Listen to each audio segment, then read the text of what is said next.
Assalamualaikum warahmatullahi wabarakatuh. Saya Neneng Sulastri, saya kepala sekolah SDN Cipinang 3. Sekarang saya menjadi kepala sekolah dari Pak Asep Cahya Permana, CGP Angkatan 11. Ini ada beberapa pertanyaan untuk diwawancarai, Bu ya. Ya. Untuk yang pertama, selama ini bagaimana Ibu dapat mengidentifikasi kasus-kasus yang merupakan dilema etika atau rujukan moral? Kasus-kasus yang termasuk dilema etika ataupun dilema moral ya antara lain, kalau kasus yang dilema etika itu benar lawan benar, dan kalau moral itu benar lawan salah. Pasti saya sebagai kepala sekolah menemui di lapangan kasus-kasus yang seperti itu. Selanjutnya Bu, selama ini bagaimana Ibu menjalankan pengambilan keputusan di sekolah Ibu, terutama untuk kasus-kasus di mana ada dua kepentingan yang sama-sama benar atau sama-sama mengandung nilai kebajikan?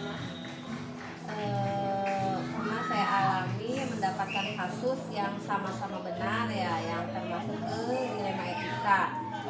Langkahnya yang pertama mengidentifikasi, kemudian mengumpulkan informasi, dimusyawarahkan, bekerja sama, lalu baru diputuskan.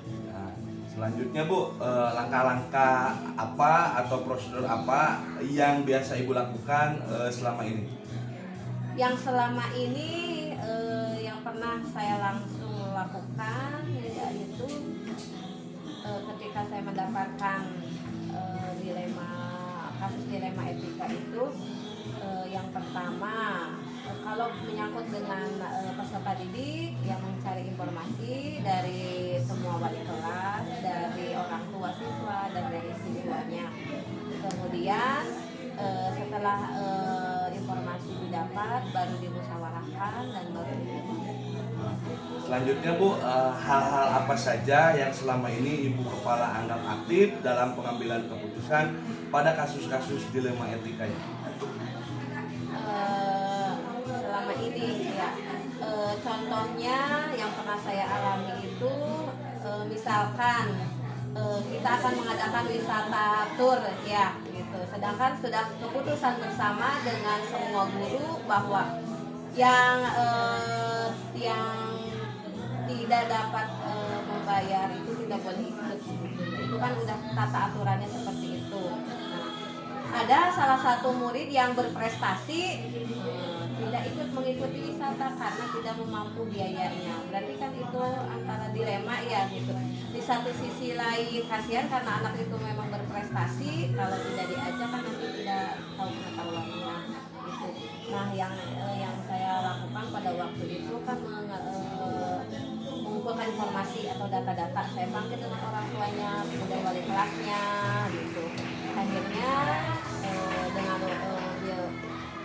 share ke guru yang senior gitu, dimusyawarahkan baru diputuskan.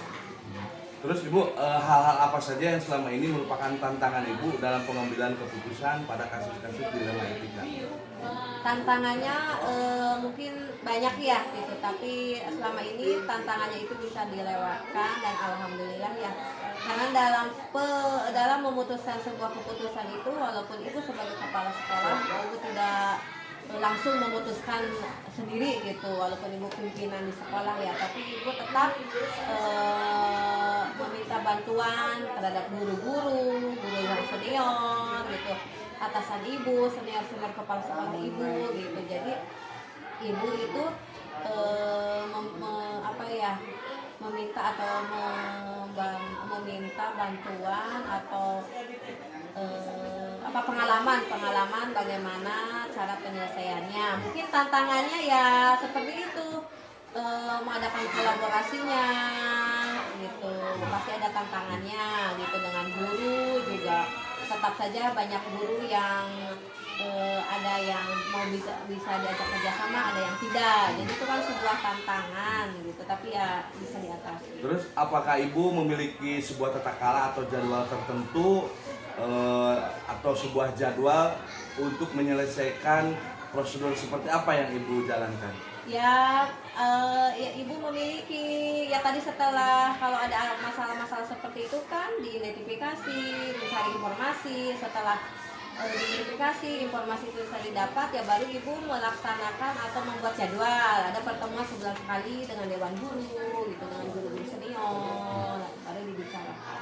Terus adakah Bu seseorang atau faktor-faktor yang selama ini mempermudah atau membantu Ibu Kepala dalam pengambilan keputusan dalam kasus-kasus dilema etika tersebut Bu? Pasti ya, pasti karena manusia itu makhluk sosial, pasti membutuhkan bantuan orang lain.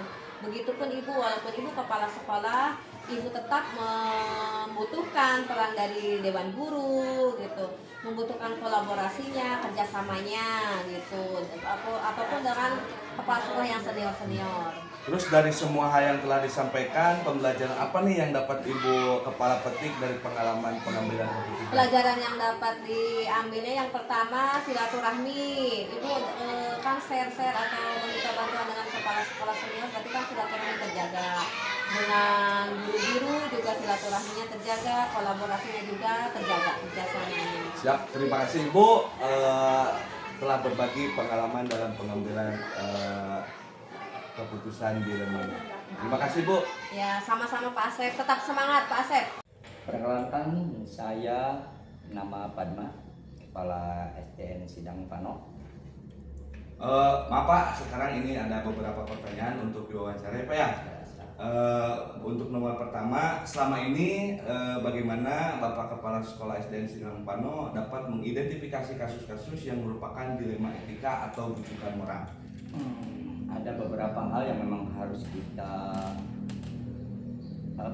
kaji untuk menentukan apakah kasus ini termasuk dilema etika ataupun rujukan moral. Yang pertama, kalau dilema etika itu adalah sebuah keputusan yang harus kita ambil, tetapi keputusannya itu mengandung makna di dalam itu bahwa keputusan itu adalah yang benar dengan yang benar. Jadi terkadang kita ya agak sulit di sini untuk menentukannya. Nah, beda lain lagi dengan bujukan moral. Kalau bujukan moral ini adalah sebuah keputusan yang harus kita ambil, di mana di dalamnya itu ada keputusan yang harus kita ambil itu satu sisi ada benar dan satu sisi adalah salah. Tetapi tetap kita harus menentukan keputusan tersebut. Itu barangkali. Selanjutnya Pak, selama ini bagaimana Bapak menjalankan pengambilan keputusan di sekolah Bapak, terutama untuk kasus-kasus di mana ada dua kepentingan yang sama-sama benar atau sama-sama mengandung nilai kebajikan? Yang pertama tadi sudah sampaikan bahwasanya untuk menentukan keputusan yang dilema etika ini memang cukup sulit Pak. Cukup sulitnya kenapa? Karena memang ada di sini kan keputusan yang harus kita ambil, tetapi di dalamnya itu memang ada sebuah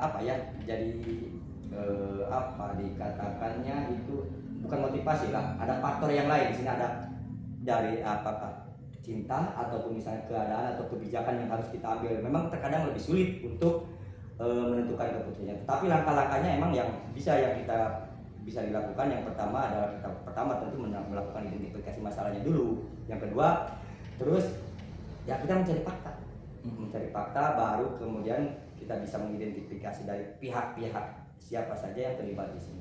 Baru kita bisa menentukan keputusan. Ya. Selanjutnya Pak, hal-hal apa saja yang selama ini Bapak anggap efektif dalam pengambilan keputusan pada kasus dilema etika?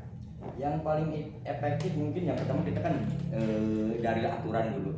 Akan tetapi tidak semua keputusan itu bisa diambil dari aturan, walaupun itu memang kita rasa benar. Jadi memang ada beberapa faktor yang di luar yang tadi sudah saya sampaikan, dipengaruhi oleh bukan perasaan cinta dalam arti cinta yang tanda kutip ya, maksudnya rasa sayang atau seperti apa gitu, tapi keadaan dan kebenaran yang harus kita putuskan itu. Untuk selanjutnya, hal-hal apa saja yang selama ini merupakan tantangan dalam pengambilan keputusan pada kasus dilema etika? Tantangannya yang pertama, karena ini ada dipengaruhi oleh perasaan, ya kadang-kadang kita pengambilan keputusan itu harus disesuaikan dengan hati nurani Pak. Itu hati nurani, kebijakan juga, apakah nanti kebijakan keputusan yang kita ambil ini berpengaruhnya bagaimana ke pihak yang selanjutnya itu. Untuk selanjutnya Pak, apakah Bapak memiliki sebuah tata kala atau jadwal tertentu dalam sebuah penyelesaian kasus dilema etika? Apakah Bapak langsung menyelesaikannya di tempat atau memiliki sebuah jadwal untuk menyelesaikannya? Bentuk atau prosedur apa yang Bapak jalankan? Kalau tata kala kan kalau pengambilan keputusan dilema etika ini kan kalau bisa disebutkan jadwal memang tidak ada Pak. Karena memang kan bukan keputusan yang harus kita ambil juga ini kan sifatnya insiden. Ya, jadi maksudnya tidak setiap bulan itu ada, itu kan enggak juga kan. Tapi ketika muncul dilema etika seperti ini, ya jelas harus kita putuskan. Tetapi untuk penentuan keputusan dilema etika itu saya tidak bisa mengambil keputusan langsung Pak, karena ada beberapa hal yang memang harus kita pertimbangkan di luar aturan tersebut, yang harus kita tanyakan dulu kepada pihak yang lain apakah ini memang bisa diputuskan atau tidak. Itu. Nah, selanjutnya Pak, adakah seseorang atau faktor-faktor apa yang selama ini mempermudah atau membantu Bapak dalam pengambilan keputusan dalam kasus-kasus dilema etika? Kalau di sekolah ya adalah banyak, berarti kalau berkaitan dengan internet sekolah ya kita berbicaranya dengan guru, dengan bagian sesi kesiswaan atau yang lain-lain itu. Nah, ini pertanyaan terakhir ya Pak ya. Dari semua hal yang telah disampaikan tadi oleh Bapak, pembelajaran apa yang dapat Bapak petik dari pengalaman Bapak dalam mengambil keputusan dilema etika? Dalam pelajaran yang bisa kita ambil dari penentuan keputusan dilema etika ini, tentu yang pertama bahwasanya keputusan yang kita ambil ini harus bukan berpihak kepada orang tersebut, tapi imbasnya apakah nanti ini berakibat positif bagi orang tersebut atau tidak, itu yang paling pokok harus kita pikirkan. Itu barangkali Pak. Sekian mungkin ya Pak ya. Terima kasih atas wawancara, waktu dan tempatnya. Terima kasih. Assalamualaikum warahmatullahi wabarakatuh. Sama-sama Pak Asep, semoga sukses terus selanjutnya ya. Amin.